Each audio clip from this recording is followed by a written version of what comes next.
प्यारे दोस्तों, आज हम आपको एक बहुत ही हैरान कर देने वाला वाकया सुनाने जा रहे हैं। यह कहानी है एक अल्लाह वाली बुढ़िया की, जिसने एक चीते को पाला। जब वह चीता बड़ा हो गया तो उसने एक इंसानी बच्चे को उठाकर जंगल में ले गया। फिर उस अल्लाह वाली बुढ़िया ने उस चीते के साथ क्या किया, यह जानकर आपका ईमान ताजा हो जाएगा। अरब के एक गांव में बहुत से लोग रहते थे जो मुसलमान नहीं थे, बल्कि पूरा गांव ही गैर मुस्लिम था। इस गांव में एक अल्लाह वाली बुढ़िया रहती थी जो काफी उम्र दराज हो चुकी थी। उसकी कोई औलाद नहीं थी और उसका शौहर जवानी में ही वफात पा चुका था। गांव के लोग उस बुढ़िया को बहुत बुरा समझते थे और उसका जीना हराम कर दिया था। इसकी वजह सिर्फ यह थी कि वह बुढ़िया मुसलमान हो चुकी थी। एक बार उस बस्ती में एक अल्लाह वाले का गुजर हुआ। उन्होंने गांव के बाहर एक बुढ़िया को रोते हुए देखा और फौरन उसके करीब जाकर पूछा, अल्लाह की नेक बंदी, क्या हुआ है? तू परेशान क्यों है और रो क्यों रही है? बुढ़िया ने जवाब दिया, मैं इस दुनिया में अकेली हूं, मेरा कोई सहारा नहीं। मेरा शौहर गुजर चुका है और मुझे यहां पूछने वाला कोई नहीं है, औलाद भी नहीं है, बस ऐसे ही गली बाजारों में भटकती रहती हूं। अल्लाह वाले कहने लगे, जिसका कोई नहीं होता उसका अल्लाह होता है, जिसकी हम इबादत करते हैं वही अल्लाह है। यह सुनकर बुढ़िया हैरान हो गई और पूछा, कौन अल्लाह और आप किसकी इबादत करते हो? हमारे गांव में तो बुतों की पूजा की जाती है, आप किस अल्लाह की बात कर रहे हो? फिर अल्लाह वाले ने उसे ऐसे बयानात सुनाए कि बुढ़िया को यकीन आने लगा और वह झूमने लगी। उसने कहा, ऐ अल्लाह वाले, मुझे और बयान सुनाइए, मुझे बहुत सुकून महसूस हो रहा है। हमारे ये बुत तो हमसे बात ही नहीं करते और गांव के लोग इनसे मन्नतें मांगते रहते हैं, लेकिन आपका अल्लाह ना दिखते हुए भी आपकी हर बात सुनता है और अपने मजलूम बंदों को तन्हा नहीं छोड़ता। मैं भी आपके अल्लाह पर ईमान लाना चाहती हूं और मुसलमान होना चाहती हूं। अल्लाह वाले ने उसे कलमा पढ़ाया और मुसलमान बना दिया। इसके बाद बुढ़िया का रोज का मामूल बन गया कि वह अल्लाह वाले के पास जाकर कुरान की तिलावत सीखे, नमाज पढ़े और उनके बयान सुने। कुछ समय बाद गांव वालों को यह बात पता चली कि वह बुढ़िया मुसलमान हो गई है। गांव वालों ने उसे तंग करना शुरू कर दिया और कहा, तुम हमारे गांव में रहने के लायक नहीं हो, निकल जाओ यहां से। उन्होंने उसे मार मार कर गांव से निकाल दिया। बुढ़िया रोते हुए तड़पते हुए अपने रब को याद करती जंगल की तरफ चल पड़ी। उसके लबों पर दरूद पाक जारी था। रास्ते में उसे एक चीता नजर आया जो घायल था, शायद उसकी टांग पर चोट लगी थी। बुढ़िया ने डर को अपने दिल से निकालकर दरूद पाक पढ़ते हुए उसके सिर पर हाथ फेरा और कहा, ऐ अल्लाह के बनाए हुए जानवर, तुझे क्या तकलीफ है? तू इस तरह जमीन पर क्यों लेटा है? चीता तो बेजुबान था, बोल नहीं सकता था। बुढ़िया ने अपनी चादर से कपड़ा फाड़कर उसके जख्म को साफ किया और बांध दिया। चीते को थोड़ा सुकून मिला। बुढ़िया ने कहा, ऐ प्यारे जानवर, अपना ख्याल रखना। जब बुढ़िया जंगल की तरफ बढ़ने लगी तो वह चीता आहिस्ता आहिस्ता उठा और बुढ़िया के पीछे पीछे चलने लगा। अल्लाह वाली बुढ़िया ने कहा, अल्लाह के बनाए हुए जानवर, मेरे पास कोई घर ठिकाना नहीं है, मैं तुझे अपने साथ कहां ले चलूं? लेकिन वह चीता बुढ़िया के पीछे पीछे चलता रहा। चलते चलते उस बुढ़िया को एक कच्ची सी झोपड़ी नजर आई। बुढ़िया झोपड़ी के अंदर गई तो वहां कोई नहीं था। झोपड़ी में जरूरत की हर चीज पड़ी हुई थी। अल्लाह वाली बुढ़िया ने अल्लाह का शुक्र अदा किया और उस झोपड़ी में अपना ठिकाना बना लिया। उस झोपड़ी में बैठकर वह जोर शोर से अल्लाह की इबादत करती, कुरान की तिलावत करती। चीता पास बैठा झूमता रहता और तिलावत को सुनता रहता। उस झोपड़ी से थोड़ा दूर ही एक हंसता बसता गांव था जिसमें अल्लाह की हर नेमत मौजूद थी, लेकिन वहां के जितने भी रहने वाले लोग थे वे मुसलमान नहीं थे। एक दिन एक शख्स का गुजर अल्लाह वाली बुढ़िया की झोपड़ी के पास से हुआ। उसने कान लगाकर सुना कि यह बुढ़िया क्या पढ़ रही है और किसको सजदा किए जा रही है। वह चौंक कर बोला, ऐ बुढ़िया, ये तू क्या कर रही है? लेकिन अल्लाह की बंदी की नमाज पक्की थी, उसे कोई आवाज सुनाई नहीं दी। वह शख्स अल्लाह वाली के करीब नहीं जा सकता था क्योंकि उसके पास चीता बैठा हुआ था। वह दिल में सोचने लगा, इतना जहरीला जंगली चीता बुढ़िया के पास बैठा है और इस जानवर ने बुढ़िया को कोई नुकसान भी नहीं पहुंचाया। वह शख्स दौड़ता हुआ अपने गांव में गया और कुछ आदमियों को बुलाकर लाया। वे सारे आदमी मिलकर देखने लगे कि यह बुढ़िया पता नहीं किसकी इबादत कर रही है और इतने खतरनाक चीते को पास बिठाए हुए है। जब अल्लाह वाली इबादत से फारिग हुई तो उसने सर उठाकर देखा कि गांव के लोग जमा थे। अल्लाह वाली ने पूछा, क्या बात है बेटा? वे लोग कहने लगे, हम तुम्हारे पास खड़े कब से चिल्ला रहे हैं, क्या तुझे सुनाई नहीं देता? और ये बताओ तुम क्या कर रही हो? अल्लाह वाली मुस्कुराई और बोली, मैं नमाज पढ़ रही थी। वे बोले, नमाज क्या होती है? अल्लाह वाली कहने लगी, इबादत का एक तरीका है। फिर वे लोग हैरान होकर बोले, तुम जिस अल्लाह की इबादत करती हो वह दिखाई नहीं देता? वह तो हमारे शरीर से भी ज्यादा करीब है, हर शय में वही है। जब उन गांव वालों ने बुढ़िया की बातें सुनी तो उनका खून खौलने लगा। वे बोले, ऐ बुढ़िया, तुम्हारा दिमाग खराब हो गया है। खुदा तो वह होता है जो दिखाई देता है। अल्लाह वाली ने सब्र से सबकी बातें सुनी। इतने में एक लंबे कद का आदमी अल्लाह वाली बुढ़िया के पास आया और कहने लगा, इस बुढ़िया को तो मैं अपने एक हाथ से उठाकर बाहर फेंक दूं। अभी वह बुढ़िया को हाथ ही लगाने वाला था कि चीता फौरन गुर्राया। वह आदमी डरकर पीछे हट गया। फिर उनमें से एक बुजुर्ग बोला, इस चीते को हम मार देंगे और इस बुढ़िया ने हमारे बुतों की इतनी गुस्ताखी की है, हम इसे ऐसे ही नहीं जाने देंगे। हम इसे पूरे गांव की नौकरानी बनाकर रखेंगे। और मैंने अपनी किताब में पढ़ा है कि एक मुस्लिम बुढ़िया इधर आएगी और हमें अपने मजहब से फेरने की कोशिश करेगी, शर फैलाएगी, यानी हम सबको फसाद में डालेगी। फिर उस गांव वालों ने मिलकर अल्लाह वाली को तंग करने का इरादा कर लिया था। फिर वह लोग योजना बनाते हुए वहां से चले गए। इधर अल्लाह वाली बुढ़िया चीते के सिर पर प्यार से हाथ फेर कर कहने लगी, ये जालिम लोग तुम्हें मार डालेंगे बेटा। जब तक तेरा दाना पानी मेरे साथ था हम साथ रहे। अगर तू मुझे अपना मानता है तो मेरी बात को सुन, तू इस झोपड़ी से निकल जा और जंगल में वापस लौट जा और दोबारा इधर कभी ना आना। लेकिन चीते की आंखों से आंसू बहे जा रहे थे। अल्लाह वाली बुढ़िया ने कहा, तू समझता क्यों नहीं मेरी बात को? चल जा यहां से। उस चीते ने आंखों में आंसू भरे और जंगल की तरफ चला गया। अब बुढ़िया झोंपड़ी में अकेली रह गई थी और उसका और कोई ठिकाना तो था नहीं, लेकिन अल्लाह का ही हुक्म था, इसलिए वह मुसलमान बुढ़िया इस गांव में आई थी। गांव वाले सब लाठियां उठाकर चीते को मारने के लिए जब अल्लाह वाली बुढ़िया की झोपड़ी में आए तो चीता वहां मौजूद नहीं था। वो गुस्से से गरज कर बोले, ऐ बुढ़िया, किधर भगा दिया तूने उस चीते को? आज हम उसे नहीं छोड़ेंगे। फिर वह उस चीते को इधर उधर ढूंढते रहे, लेकिन उन्हें चीता कहीं न मिला। उनमें से एक आदमी बोला, अब हम इस बुढ़िया को ऐसी सजा देंगे कि यह सिसक सिसक कर अपनी मौत मांगेगी, लेकिन इसे मौत नहीं मिलेगी। फिर गांव वालों में से उनके बड़े ने ऐलान कर दिया, इस बुढ़िया को इस गांव में सुकून से न रहने दिया जाए। इसे इतना तंग किया जाए कि यह खुद अपनी मौत मांगे। यह ऐलान सुनते ही फौरन उस गांव के लोगों ने अल्लाह वाली बुढ़िया को तंग करने के मंसूबे बनाने शुरू कर दिए। वह लोग अल्लाह वाली को पत्थर मारते और जब वह दर्द से कराहती तो गांव वाले खिलखिलाकर हंसने लगते और मजीद आवाजें कसते। गांव के छोटे छोटे बच्चे भी उन जालिमों के कहने पर अल्लाह वाली का मजाक उड़ाते। कभी वह आपकी लाठी छुपा देते ताकि यह बुढ़िया चलने में दिक्कत महसूस करे और जमीन पर गिर जाए। जब अल्लाह वाली जमीन पर गिरती तो बच्चे और बूढ़े सब उसका मजाक बनाते। कभी वह जालिम कीचड़ फेंक देते ताकि बुढ़िया का लिबास और जिस्म गंदा हो जाए और यह बुढ़िया इबादत न कर सके। लेकिन अल्लाह वाली बुढ़िया को अल्लाह ने इतना सब्र दिया था कि वह चुपचाप सब जुल्म बर्दाश्त करती रही। जब भी वह बुढ़िया नमाज पढ़ने बैठती तो वह लोग शोर मचाकर आपकी इबादत में खलल पैदा करते, नमाज की जगह गंदगी फेंक देते। लेकिन अल्लाह वाली ने हर अजियत को अल्लाह की रजा समझकर कबूल किया। अल्लाह वाली के दिल में उन सबके लिए फिर भी मोहब्बत थी।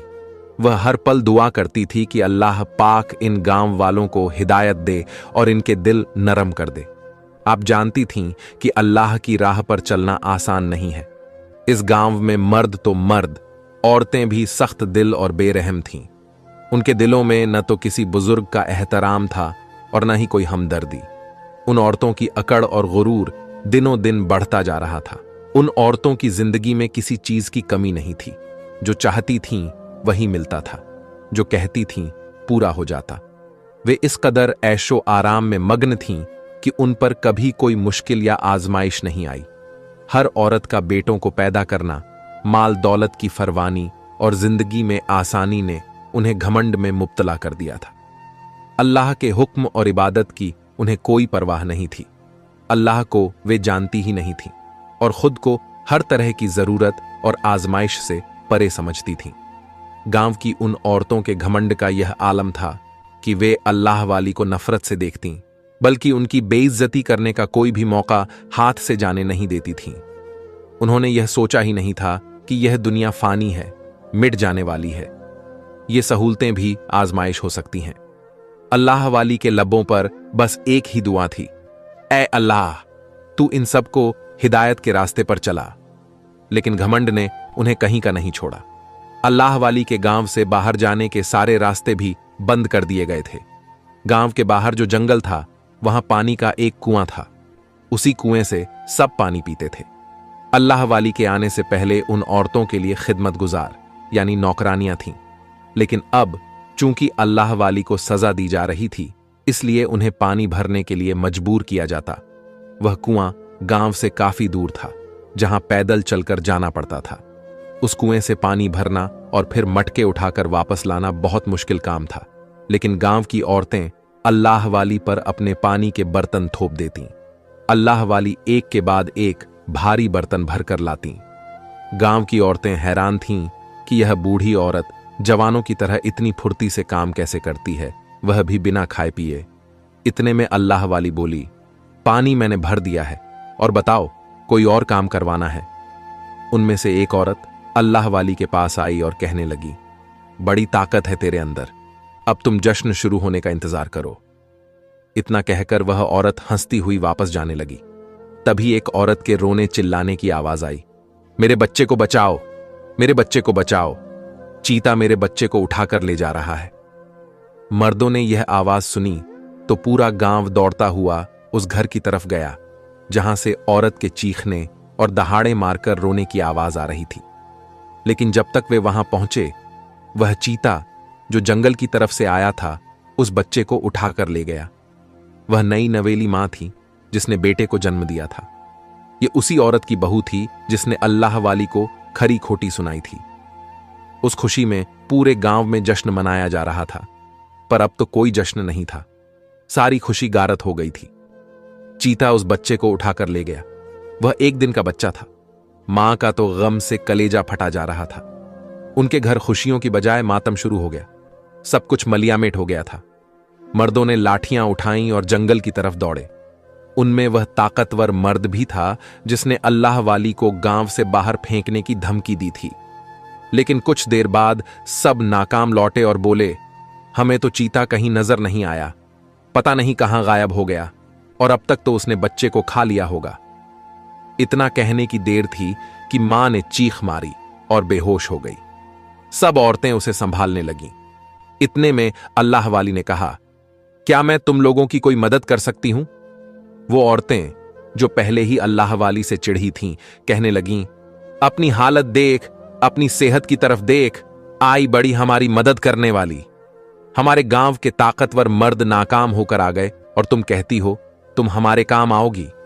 क्या तुम्हारे अंदर इतनी हिम्मत है कि एक चीते का मुकाबला कर सको? गांव का वह बूढ़ा जिसने अल्लाह वाली के लिए सज्जा रखी थी, कहने लगा, चलो हम अपने माबूद से मांगते हैं, हमारी मूर्ति हमारी बात सुनेगी। सब गांव वाले हाथ जोड़कर मूर्ति के सामने खड़े हो गए।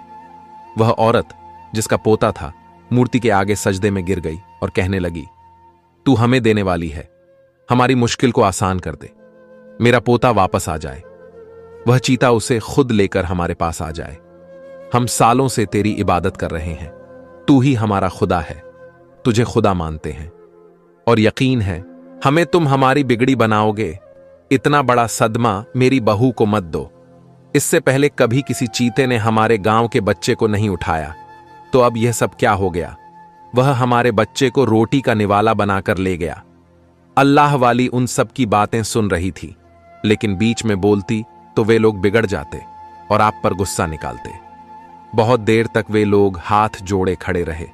कोई रो रहा था, कोई मिन्नतें कर रहा था, यहां तक कि वह बूढ़ा जो उस मूर्ति की पूजा करता था बार बार कहता, मैंने तुम्हारे लिए क्या कुछ नहीं किया, आज मेरे गांव की इज्जत का सवाल है। वह चीता हमारे बच्चे को ना खाए। अब रात का अंधेरा हर ओर फैल चुका था। औरतों ने मर्दों से कहा, जाओ एक बार फिर जंगल की तरफ जाओ और देख कर आओ, हो सकता है चीता बच्चे को लेकर कहीं बैठा हो। मर्द फिर से जंगल की तरफ गए, लेकिन ढूंढने पर भी वह चीता उन्हें नहीं मिला, बल्कि सिर्फ उसके गरजने की आवाज आ रही थी। जहां से आवाज आती थी वहां पर वे लोग जाते तो चीता गायब हो जाता। सब थक हार कर वापस आ गए। यहां पर औरतें मातम करने लगीं। शोक का माहौल था। अभी कुछ देर पहले खुशी की लहर दौड़ रही थी, अब वहां ऐसा लग रहा था जैसे किसी की मौत हो गई हो। इधर अल्लाह वाली उनके जुल्म के बाद भी बद्दुआ नहीं कर रही थी, बल्कि उन सब के लिए दुआ कर रही थी, ऐ मेरे परवरदिगार, यह क्या मामला है, क्यों इनके साथ यह सब हो रहा है, तू इन पर रहमत कर। इतने में वही औरत जो आपका मजाक उड़ाती थी आपके पास आई और कहने लगी, तुम अपने रब से दुआ मांग रही हो, हमारे लिए भी दुआ करो। पहली बार उस औरत ने अल्लाह वाली के आगे हाथ जोड़े और कहने लगी, हम बर्बाद हो गए, हमारे खुदा ने अब तक हमारी नहीं सुनी, लेकिन मैं तुम्हारे आगे अब मिन्नत करती हूं, जो भी तुम्हारा रब है उससे कहो हमारा बच्चा वापस कर दिया जाए। उस औरत के कहने पर गांव के कुछ लोग चीखने लगे, क्या तुम पागल हो गई हो, इसका रब हमारा क्या काम कर सकता है, जब हमारा दिखने वाला रब हमारा काम नहीं कर रहा। अल्लाह वाली ने कहा, मैं कोशिश कर सकती हूं बच्चे को लाने की। सब गांव वालों ने मना कर दिया, लेकिन उस औरत ने जल्दी से कहा, हां, अगर आपके अंदर हिम्मत है तो जाइए, मेरे बच्चे को वापस ले आइए, मैं आपका यह एहसान जिंदगी भर नहीं भूलूंगी। अल्लाह वाली ने कहा, इससे पहले कि मैं जंगल की तरफ जाऊं, मैं नमाज पढ़ना चाहती हूं। फिर आपने वुजू किया और नमाज पढ़ने लगी। आपने नमाज ए हाजत पढ़ी, यानी अल्लाह ताला से अपनी हाजत बयान की। इसके बाद अपनी लाठी उठाई और जंगल की तरफ चल पड़ी। इतने में जिस आदमी को अपनी ताकत पर बड़ा घमंड था, उसने अल्लाह वाली से कहा, मैं भी आपके साथ चलता हूं। अल्लाह वाली ने कहा, हां जरूर चलो, और तुम भी देख लेना कुदरत का करिश्मा। वह हंसने लगा और कहने लगा, मैं तुमसे कितना ऊंचा हूं, कितना लंबा हूं, मुझसे जो काम ना हुआ तुम जैसी कमजोर बुढ़िया कैसे कर सकती हो, चलो देखते हैं तुम्हारी औकात। इसके बाद वह आदमी अल्लाह वाली के साथ जंगल में गया। सुबह होते ही बच्चे को ढूंढेंगे, लेकिन मां चिल्ला उठी। उसने कहा, तुम्हारी रात तो गुजर जाएगी, मेरा क्या होगा, मेरा तो सब कुछ लुट गया। वह चीता बहुत बड़ा दरिंदा है, सुबह तक तुम लोग उसे मौका क्यों दे रहे हो। उसका शौहर बोला, क्या करें, हमने पूरा जंगल छान मारा और चीता हमें नजर नहीं आया। उसकी आवाज भी आ रही थी, लेकिन वह खुद नजर नहीं आया। अब तुम यह बात मान लो, तुम्हारा बच्चा बचेगा नहीं। तुम्हारे दिल की तसल्ली के लिए फिर भी सुबह जरूर जाएंगे। वह बोली, तुम कैसे लोग हो, एक तो मेरे बच्चे को उस चीते ने उठा लिया। अरे अभी भी वक्त है। इतने में अल्लाह वाली बोली, भोल पड़ी बेटी, मेरी बात सुनो, तुम्हारे बच्चे को कुछ नहीं होगा, सुबह तक तुम्हारा बेटा और चीता खुद लेकर आएगा, तुम भरोसा रखो। लड़की बोली, किस पर भरोसा रखूं? उस खुदा पर जिसे मैंने पूजा, उसकी इबादत की, और यह मेरे दिल के दर्द को नहीं समझ रहा। मेरे जिगर के टुकड़े को वह चीता ले गया और आप कहती हैं मैं यकीन रखूं? अल्लाह वाली कहने लगी, उस पर यकीन ना रखो, तुम मेरे रब पर यकीन रखो, जो तुम्हारा भी रब है, वह अल्लाह है। अगर मैंने यकीन कर लिया तुम्हारे रब पर, तो क्या तुम्हारा अल्लाह मेरी सुनेगा? अल्लाह वाली बोली, क्यों नहीं, जरूर सुनेगा। लड़की बोली, अगर वह चीता वापस आ जाए और मेरा बच्चा सलामत हो, उसे कुछ ना हो, तो मैं तुम्हारे रब पर यकीन ले आऊंगी। अल्लाह वाली फौरन सजदे में गिर गई और अल्लाह से दुआ मांगने लगी, ऐ मेरे रब, तू सब जानता है, मैं इस गांव में तेरे हुक्म से आई और तेरे ही हुक्म पर मैंने सारे काम किए, और तू ही चीते को हुक्म दे कि वह इस गांव में वापस आए और बच्चे को ना खाए। ये लोग तेरी जात पर यकीन भी रखेंगे और तुझे मान लेंगे। ऐ परवरदिगार, तू उस चीते को कह दे कि वह इस नमलूक बच्चे को लेकर जल्द वापस आए। मुझसे उस मां का दर्द देखा नहीं जा रहा। अल्लाह वाली की आंखों में आंसू थे। अब रात तो बहुत ही बड़ी थी, क्योंकि गम की रात बहुत बड़ी होती है, लेकिन गम के बाद अंधेरा खत्म होकर रोशनी आ जाती है। सुबह हुई। आपने उनके सामने ही नमाज पढ़ी और वे कुछ कह नहीं सके, पर वह बूढ़ा शख्स आपको घूर कर देख रहा था। अब की बार फिर उसने सबके कानों में जहर डाला। देखो, यह बूढ़ी औरत अपनी मनमानी कर रही है, हमारे सामने बैठकर इबादत करने जा रही है और हम कुछ नहीं कहते। अब बहुत हो गया। किताब में लिखा था, यह मुसलमान बुढ़िया हमें परेशान करने के लिए बहुत कुछ करेगी, और देखो आज हम सबको इसने परेशान कर दिया। खुशी गमी में बदल गई। इसे हम बहुत ही कड़ी सजा देंगे। वह सब यह कहकर बूढ़ी औरत की तरफ बढ़ने ही लगे थे कि इतनी देर में चीते के घर आने की आवाज आई। वे डरकर लोग पीछे हट गए। ये वही चीता था जिसे अल्लाह वाली ने अपने पास रखा हुआ था। अब वह चीता बड़ा हो गया था। वह चीता बच्चे को अपने दांतों में दबाए हुए वहां पर खड़ा था। वह सबको खूनी नजरों से देख रहा था, जैसे बच्चे की जगह अब उनको ही खा जाएगा। अब गांव वालों की सारी अकड़ निकल चुकी थी। अल्लाह वाली मुस्कुराई और चीते के पास आकर कहा, लाओ, इस बच्चे को मुझे दे दो, इसे मत खाओ, यह किसी मां का दिल है, किसी मां को दुख नहीं दो।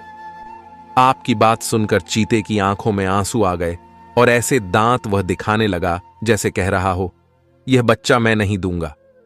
अल्लाह वाली को जलाल आया। आपने कहा, तुम मेरी बात नहीं मानोगे? पहले भी मेरी बात नहीं सुनी और गांव में चले आए, बच्चा उठाकर ले गए। तुम बात क्यों नहीं सुन रहे हो? अल्लाह वाली के हुक्म पर वह धीरे धीरे चलता हुआ आपके पास आया और बहुत ही अदब से वह बच्चा आपके हाथ में दे दिया। अल्लाह वाली ने झुककर बच्चे को अपनी गोद में लिया और प्यार से देखने लगी। बच्चे का चेहरा चमक रहा था, जैसे वह अल्लाह वाली की निगाहों को पढ़ रहा हो। अल्लाह वाली ने उस बच्चे को उलट पलट कर देखा। उसे कोई खराश तो नहीं आई। फिर अल्लाह वाली ने बच्चा उसकी मां के हवाले कर दिया और कहने लगी, लो, तुम्हारे जिगर का टुकड़ा, उसे कुछ नहीं हुआ। मां बच्चे को देखकर बहुत खुश हुई। अल्लाह वाली ने चीते से कहा, तुम्हारा काम हो गया, अब तुम जाओ। लेकिन जो अब होने वाला था उसके बारे में कोई तसव्वुर भी नहीं कर सकता था। वह चीता तो तेजी से दौड़ा और उस बूढ़े पर, जिसने अल्लाह वाली को सजा देने का हुक्म दिया था, छलांग लगा दी। वह अपने दांतों को उसकी गर्दन पर रखकर उसका खून पीना चाहता था, उसकी बोतियां भी कर देता, लेकिन ऐसा ना हुआ। अल्लाह वाली किसी जवान आदमी की तरह दौड़ते हुए उसके पास आई और उसके मुंह पर 2-3 थप्पड़ लगाए। वह चीता किसी कमजोर जानवर की तरह बिलबिला लगा, जैसे उससे ज्यादती हो गई हो। अल्लाह वाली ने कहा, मैंने तुमसे कहा था ना, यहां से चले जाओ, किसी को कोई भी नुकसान नहीं पहुंचाना, पर तुमने उस आदमी पर हमला कर दिया। बता सकते हो क्यों? वह शख्स तो डरा समा खड़ा था और उसकी अभी जान चली जाती अगर अल्लाह वाली उस चीते को ना रोकती। अल्लाह वाली के सवाल पर सब हैरान रह गए। जब वह चीता अल्लाह के हुक्म से बोलने लगा, मैं तो इसके साथ वही कर रहा था जो इसने आपके साथ किया। उसने आपको बहुत दर्द दिया, तकलीफ दी, नौकर बनाकर रखा। मैं आपका गुलाम हूं, आपका बेटा हूं, आप मेरी मालिक हो। मैं अपने अल्लाह का मानने वाला हूं, वह सबका मालिक है। वह एक रब जिसने मुझे और इन सबको पैदा किया। और यह नाफरमान सबके दिलों में जहर भर रहा था। अगर यह चाहता तो आपको यहां पर कोई भी तकलीफ नहीं दी जाती, पर इसके कहने पर सारे गांव वाले आपके दुश्मन बन गए। उनके दिमाग में जहर भरने वाला यही एक इंसान है, इसलिए इसकी मौत तो होनी चाहिए। अल्लाह वाली कहने लगी, तुम्हारे हाथ में किसी की मौत नहीं है। अगर तुम शिकार करते हो तो वह भी अल्लाह के हुक्म से, और किसी इंसान को सजा देने के लिए तुम्हें नहीं कहा गया। तुमने जो किया वह हमारी मोहब्बत में किया, पर सोचो, वह रब जो सबसे मोहब्बत करता है, वह इस इंसान से भी मोहब्बत करता है, चाहे यह उसे माने या ना माने। अल्लाह की जात गुनाहगार शख्स को तौबा का मौका जरूर देती है, चाहे वह मुसलमान हो या गैर मुसलमान। मैंने तो इस्लाम की वह तालीम इन तक पहुंचाई, ये जान जाएं, हमारे मजहब में किसी से कोई बदला नहीं लिया जाता। नहीं तो फिर क्या फर्क रहता इनमें और मुझ में? अगर मैं तुम्हें कह दूं तुम इसको मार दो तो तुम इसे मार ही दोगे, जैसा कि अभी कर रहे थे। पर क्या फायदा? फिर यह कभी भी मेरे रब पर ईमान ना लाते। ये तो कहते एक मुसलमान ने उन सबको खत्म करने के लिए चीते का इस्तेमाल कर लिया। इस्लाम प्यार से फैला है, तलवार नहीं चलेगी। तुम मेरी बात मान और चला जा, तुम्हारा काम हो गया। अल्लाह वाली के हुक्म पर चीते ने सर झुका लिया और आपके बहुत पास आकर कदमों को चूमने लगा। वहां खड़े सब लोग यकीन नहीं कर रहे थे। जिस बुढ़िया की हमने कदर ना की, जिसको हमने एक नौकरानी बनाकर रखा, पानी भरवाया, जिसको एक मामूली औरत समझकर हमने हद कर दी जुल्म की, लेकिन उसने उफ तक ना की। और यह जानवर जो कि खून खवार है, दरिंदा है, जो एक झटके में किसी को भी मार सकता है, यह बुढ़िया से इतनी मोहब्बत कर रहा है। अब चीता वहां से जा चुका था। इसके बाद अल्लाह वाली सब गांव वालों की तरफ मतवल हुई और कहने लगी, मेरा इसके पीछे वाला गांव था जहां मैंने इस्लाम कबूल किया और मुझे यह सजा मिली कि उन लोगों ने मुझे धक्के देकर निकाल दिया और मैं तुम्हारे गांव में आ गई। और देखो, तुम सबने देख लिया मेरा रब कौन है, जिसकी मैं इबादत करती हूं, जिसके लिए मैं नमाज पढ़ती हूं। तुम लोगों ने कहा तुम्हारा रब अनदेखा है। मेरा वह अनदेखा रब इतनी ताकत रखता है तो फिर यह देखने वाला बताओ क्या कोई हैसियत रखता है? मेरा रब दिखता नहीं, लेकिन उसकी रहमत बरसती हुई तुम लोगों ने देखी। जो उस पर ईमान लाते हैं, उसे मानते हैं, वह सबके दिलों में बसता है। मुझे आजमाइश में डाला, पर मैं मायूस ना हुई, क्योंकि जो मायूस होता है वह फिर अल्लाह ताला से दूर होता है। अब बताओ, क्या तुम लोग मेरे रब को मान गए? बस इतना बता दो, फिर मैं यहां से चली जाऊंगी। गांव वाले सब एक जुबान होकर बोले, हां, हम अल्लाह को मान गए। अब हमें आप कलमा पढ़ा दें, क्योंकि इससे बड़ी निशानी और नहीं होगी। फिर अल्लाह ली ने उन सबको कलमा पढ़ा दिया और उस बच्चे का नाम अल्लाह वाली ने अहमद रखा। गांव वाले लोग अल्लाह वाली की बहुत इज्जत करने लगे। उनमें से घमंड खत्म हो गया, आजिज अदब आ गया और वह रब की इबादत करने लगे और खुशी खुशी अपनी जिंदगी बसर करने लगे।